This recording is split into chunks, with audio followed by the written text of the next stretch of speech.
Quando você chegou ao Brasil, teve coisas chocantes ao ponto de querer voltar? Olha, teve várias coisas chocantes, mas nada demais assim, né, ao ponto de querer voltar para a Coreia, né? Só teve uma vez só, uma coisa chocante, só de lembrar, dá uma vergonha. Eu queria, em vez de voltar, queria fazer teletransporte, aquele do Saiyajin, né? Eu queria estar na Coreia. Uma coisa que nunca contei antes é sobre pedido de namoro. Eu tinha 15 anos, eu tinha feito 2 anos que estava no Brasil. Eu gostava de uma menina chamada Renata, né? E eu tinha 2 amigos, tinha feito 2 amigos brasileiros, que eram outros 2 excluídos. Eu era excluído por ser imigrante, não falar muito bem português. E tinha 2 excluídos aí. A gente andava em 3. Renato e o Jefferson. E os 2, sabe como é o brasileiro, né? É muito brincalhão, cheio de lábia, né? Eles falavam pra mim, olha, a Renata que você gosta, ela também gosta de você. No começo, eu não acreditei. Porque só de ver dá pra saber, né? Mas aí passou uns 15 dias falando a mesma coisa. Sabe, tá vendo a Renata? Só tá esperando você chegar nela e pedir namoro. Vai lá, tenho certeza. E eu desacreditado no começo, mas com constante exposição às mentiras, lábias de brasileiro, eu finalmente então acreditei. Então, num belo dia, num recreio, eu criei coragem, foi na Renata. Falei, vamos namorar? E os 2 atrás rachando o bico. E ela, visivelmente indignada, né, sem graça, olhou para trás de mim, não respondeu a minha pergunta. Na minha cabeça, ela ia falar, vamos sim, abraço e tal. Não, olhou para trás de mim. E aí ela falou, vai se foder, seus trouxas. E foi embora. Aí nesse momento eu queria voltar para a Coreia. Não apenas voltar, queria fazer teletransporte. Sumir. Naquele dia, então, naquele momento eu não queria estar aí. Queria voltar para a Coreia. Certo? Era muita vergonha, ficava sem graça também, né? Pô, a menina, ela foi educada comigo, né? Ela não respondeu pra mim, né? Ela apenas xingou os 2 ali. Acho que nesse tempo todo ela já sabia que tava falando dela, né? Xingou os 2 e foi embora. Depois disso, nunca mais acredito nos brasileiros. Mentira, mas assim, nessas lábias aí exageradas, nunca mais acredito, né? Não dá. Hoje eu falo rindo, mas naquela época era muito traumatizante. Confesso hoje que tá bom, dá pra entender. Tá bom. Adolescente é assim no mundo todo, né? Mas é isso, obrigado. Você fez aulas particulares de português para conseguir esse nível de aprendizado? A verdade é que, quando a gente chegou aqui no Brasil, eu com 13 anos, minha irmã com 16, a gente não teve nenhum curso, muito menos então, aula particular de português. A gente tive que se virar, né, na escola, no campo de batalha, vamos dizer assim, aprender na raça mesmo. Essa era a ideia do meu pai. Eles, os 2, meus pais, fizeram um cursinho de 3 meses, 6 meses, mas a gente não. Porque você é frio e engraçado ao mesmo tempo. Olha, engraçado até que eu concordo, vai. Às vezes eu me vendo e rio também. Mas agora, frio eu não posso concordar 100% não, porque não sou tão frio assim não.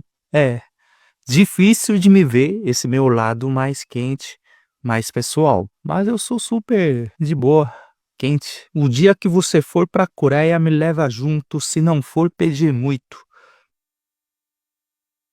É pedir muito. Como você sabe tanto da Coreia se saiu de lá ainda pequeno e não voltou mais? Quem disse que não voltou mais? Eu voltei sim em 2006, 2012, depois de 6 anos, 2012, 2018 e aí 2024, 25 eu fui consecutivamente. Nesses últimos 2 anos aí fiquei mais ou menos 2 meses cada. Eu, ultimamente tenho ficado.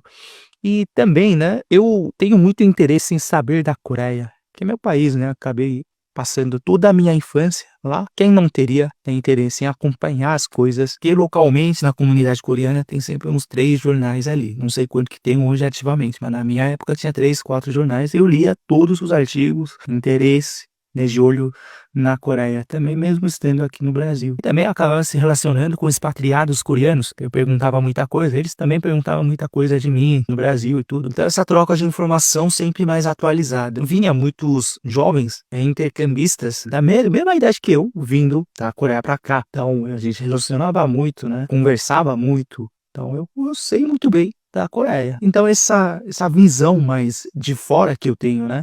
Alguém que morou mais de 23 anos aqui no Brasil, mas sendo coreano, acompanhando todo esse desenvolvimento nesses últimos 20 anos, é gritante como a Coreia melhorou. Na verdade, 20 anos atrás, 2003, a gente era praticamente igual, falando em PIB, renda per capita, né, renda por pessoa, era praticamente igual, né, os dois países eram emergentes, mas o rumo que esses dois países tomaram nesses últimos 20 anos, isso me interessa bastante, por que um país desenvolvia tanto, crescendo meu país natal, e como que então o Brasil, estamos aqui quase no mesmo lugar. Isso é o fato, na verdade, não sou eu querendo falar mal do Brasil, muito menos. Não, não é não. Mas é sempre do meu interesse, sim, né? Acompanhar as notícias, saber. Então é isso.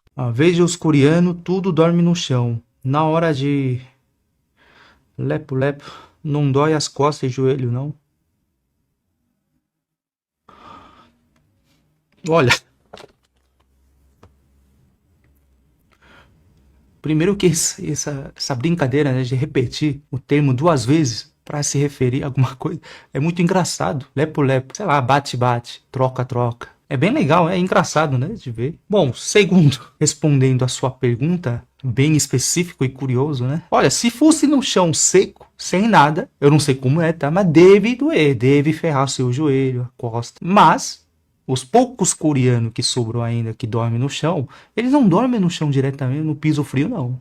Eles colocam edredom, cobertor, fica nessa espessura assim, bem grosso, entendeu? Então aí não deve doer, é o que eu penso. Se prejudicasse o joelho e as costas, não teria esses 5.000 anos de história, estaria extinto, né? Não teria os BTS, não teria o nosso dorama, não teria eu, certo? Então eu acho que não, respondendo a sua pergunta, deve ser dor prazeroso, sei lá, não sei, tô especulando. Há uma coisa curiosa que, pensando agora, como você chegou nessa conclusão assistindo o dorama? Poxa, o episódio 12 e 13, mal saiu o beijo ainda, tá na guarda-chuva ainda, no dia chuvoso, os dois molhadinhos, e você pensa, como que seria os dois no chão? Que brisa é essa? É que você anda fumando, né, não? Ou você é muito assim, fora da caixa, visionário. Você deveria empreender. Em que? Não sei, motelaria, talvez. Pô, como que você assistindo o dorama chega nessa conclusão, pô? Como é feito o seu circuito de pensamento? Eu quero entender isso daí. Espero ter esclarecido a sua dúvida. É isso aí. Tchau, tchau.